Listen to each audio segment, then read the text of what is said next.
وَجَعَلُوا لِلَّهِ شُرَكَاءَ الْجِنِّ، اور انہوں نے بنا لیے ہیں جنوں میں سے اللہ کے شریک.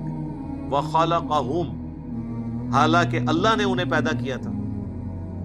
پیدا اللہ نے کیا ہے اور مشکل کشا انہوں نے بنایا ہوا ہے جنات. وَخَرَقُوا لَهُ بَنِينَ وَبَنَاتٍ بِغَيْرِ عِلْمٍ، اور انہوں نے گھڑ لیے ہیں اللہ تعالیٰ کے لیے بیٹے اور بیٹیاں بغیر علم کے، یعنی کہ عشق دے چلے نے. علم تو بغیر نے نا، بغیر علم کے. علم والا تو یہ نہیں کرے گا کہ فرشتے اللہ کی بیٹی ہیں. بت بھی جو بنائے ہوئے تھے وہ انہوں نے اپنے بزرگوں کے بنائے ہوئے تھے. حتیٰ کہ صحیح بخاری میں آتا ہے کہ جو شرک شروع ہوا وہ قوم نوح میں اس طرح ہوا کہ اللہ کے نیک بندے تھے جو اللہ کی عبادت کرنے والے تھے، ان کی اولادوں نے آگے سے ان کی یاد کو قائم رکھنے کے لیے جہاں بیٹھ کے وہ عبادت کرتے تھے وہاں پتھر رکھنے شروع کیے کہ ان پتھروں کو دیکھیں گے تو بزرگوں کی یاد آئے گی. پھر اس سے اگلی نسل آئی، انہوں نے وہ پتھر تراشنے شروع کر دیے. اس سے اگلی نسل آئی، انہوں نے ان کو پوجنا شروع کر دیا. اس طریقے سے شرک گریجولی داخل ہوا. سبحانہ وتعالی عما یصفون، پاک ہے وہ اللہ، بہت بلند ہے اس شرک سے جو یہ کرتے ہیں، ان عقیدوں سے جو اللہ کے ساتھ یہ منسوب کرتے ہیں. سبحان ربک رب العزت عما یصفون وسلام علی المرسلین والحمد للہ رب العالمین. بدیع السماوات والارض، وہی آسمانوں اور زمین کا پیدا کرنے والا ہے. بدیع کہتے ہیں اس کریٹر کو جو بغیر کسی نمونے کے کوئی چیز پیدا کرتے ہیں. بدعت کا لفظ بھی استعمال ہوتا ہے نا، جو پہلے دین میں آئی نہیں تھی چیز. اللہ تعالیٰ نے کریشن ایکس نہیلو کی ہے، عدم محض سے وجود بخشا ہے چیزوں. خالق انسان بھی ہے، لکڑی سے فرنیچر بنا لیتا ہے، لیکن لکڑی کون بناتا ہے؟ لکڑی نہیں کوئی بنا سکتا. انسان جو کچھ کرتا ہے اس پلانٹ پہ موجود جتنے بھی ریسورسز ہیں، مٹیریلز ہیں، ان کو یوز کر کے چیزیں بناتا ہے. یار اللہ کو دیکھیں کہ ایک بے قدر بیج کو سورج کی روشنی کے ذریعے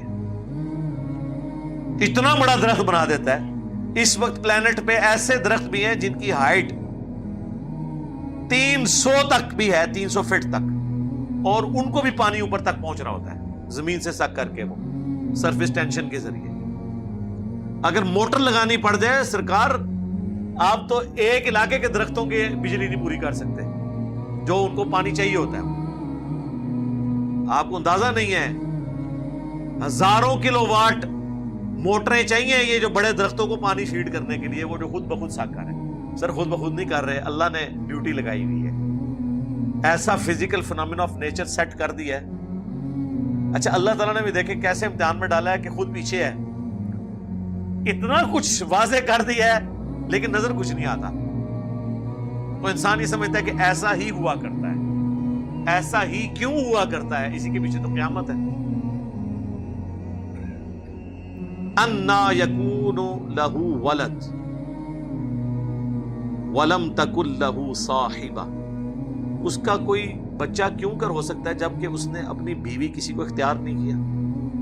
لم یلد ولم یولد.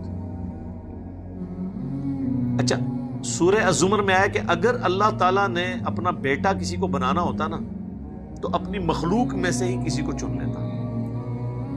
اگر مخلوق میں سے وہ کسی کو بیٹا چنتا بھی نا تو وہ رہتی تو مخلوق. یہ ہو نہیں سکتا کہ اللہ کے ساتھ کوئی اور الہ ہو، ورنہ تو انسان کا بیٹا اگر انسان ہے تو پھر اللہ کا بیٹا بھی الہ ہوتا. وہ جو آیا سورہ الزخرف میں، قل ان کان للرحمن ولد فانا اول العابدین، اے نبی تم فرماؤ بالفرض اگر اللہ کا کوئی بیٹا ہوتا سب سے پہلے میں اسے پوچھ رہا ہوتا. تو عیسیٰ ابن مریم اللہ کے بیٹے نہیں ہیں. یہ محال ہے کہ اللہ کسی کو اپنا بیٹا چنے. یہاں پہ بھی اللہ تعالیٰ نے کہ اس کا تو کوئی بیٹا نہیں ہے. اور سورہ زمر میں تو اور مور لگا دی کہ اگر اللہ نے کوئی بیٹا بنانا بھی ہوتا نا تو مخلوق میں سے ہی چنتا، بیٹا پھر بھی نہیں اللہ نے. اللہ کلّا ہی ہے جی. ہاں توحید قائم ہے اپنی جگہ. وَخَلَقَ كُلَّ شَيْءٍ وَهُوَ بِكُلِّ شَيْءٍ عَلِيمٌ، اور اسی نے ہر چیز کو پیدا کیا اور ہر چیز کا علم بھی اس کے پاس ہے. یعنی یہ چیزیں بنا کے اللہ نے چھوڑ نہیں دی ہیں. سرکار نہ صرف یہ چیزیں پیدا کی ہیں بلکہ ان کا کنٹرول بھی رکھا ہوا ہے.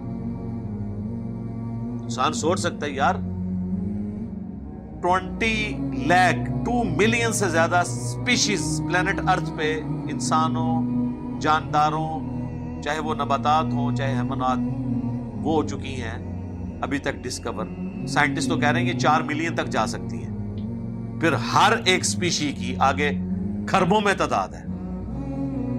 صرف جو زمین پہ کیڑے حشرات الارض اتنے ہیں کہ اگر زمین پہ بسنے والے یہ 7 ارب کے قریب انسانوں میں سے ہر ایک انسان کو 20 کروڑ دے دیا جائے نا، 20 کروڑ اس کا، 20 کروڑ اس کا، 20 کروڑ اس کا، سرکاری کیلکولیٹر ہی فیل ہو جائے گا.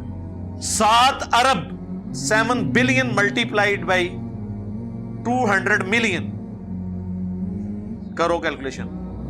یہ تو صرف حشرات الارض ہے جو یہ کیڑے مکوڑے ہیں.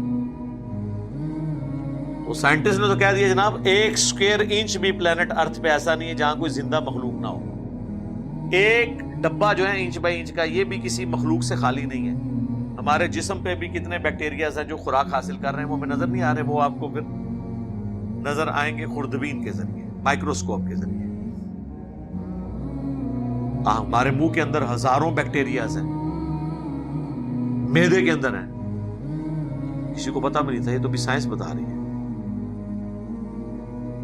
ذالکم اللہ ربکم، یہ ہے تمہارا رب، تمہارا پروردگار، تمہارا پالنے والا. لا الہ الا ہو، نہیں ہے کوئی الہ سوائے اس کے. اینڈ رزلٹ اللہ نے ہر چیز کا یہ نکالنا ہے کہ بھائی جس کی یہ کوالٹیز ہے نا، پوجنا اسی کو ہے، دعا اسی سے کرنی ہے، معبود وہی. خالق کل شیء، وہ ہر چیز کا پیدا کرنے والا ہے. فاعبدوہ، بس اسی کی عبادت کرو. یہ اینڈ رزلٹ یہ ہے. یہ نہیں ہے کہ اللہ کو مان لیا اور ساتھ ہی کہا کہ بڑا ہی معاف کرنے والا ہے، کام چپ کے رکھو. نہیں، اینڈ رزلٹ یہ ہے کہ اللہ کی ماننی ہے. یہ پہلے آیا کہ اللہ کو مانو، پھر آیا فاعبدوہ، اس کی عبادت کرو. وَلَقَدْ بَعَثْنَا فِي كُلِّ أُمَّةٍ رَسُولًا، ہم نے ہر امت میں کوئی نہ کوئی رسول بھیجا ایک بنیادی دعوت کے ساتھ کہ عبادت کرو اللہ کی اور اجتناب کرو طاغوت سے. عبادت کہتے ہیں عاجزی کے ساتھ ٹوٹل اوبیڈینس کرنا کسی ہستی کی، یہ ہے عبادت. اس میں ظاہر ہے ساری عبادات، حقوق اللہ، حقوق العباد دونوں شامل ہیں. وَهُوَ عَلَىٰ كُلِّ شَيْءٍ وَكِيلٌ، اور وہ ہر چیز کے اوپر نگہبان بھی ہے. ہر چیز اس نے، یہ نہیں ہے کہ آپ بنا کے فرشتوں کے، بزرگوں کے یا جنات کے حوالے کر دیے، نہیں. سرکار فرشتے جن کی ڈیوٹیاں بھی لگی ہوئی ہیں نا، وہ بھی ڈسیو ہو جاتے ہیں، اس لیے کہ اللہ نے ان کی لمیٹیشن رکھی ہے. قیامت والے دن جو آتا ہے کہ ڈھیروں ڈھیر نیکیاں لے کر آئیں گے لوگ، جو صحیح مسلم میں حدیث ہے، شہید کو بلایا جائے گا، سخی کو بلایا جائے گا، اور قرآن کے قاری کو الٹیمیٹلی اسے ریاکاری کی وجہ سے جہنم میں پھینکا جائے گا. فرشتوں نے ان کی وہ نیکیاں لکھی ہوئی ہوں گی. فرشتے لکھ لیں گے فلانا دامت برکاتم عالیہ، اندر فلانا ٹینگا کے ہے، وہ تو نہیں انہوں پتا بھی اندر کیا کر رہا ہے، دکھلاوے کے لیے کر رہا ہے کیا کر رہا ہے. فرشتے تو ظاہری اعمال کاپی کرتے ہیں، اصل چیک جو ہے وہ اللہ ہی کا ہے.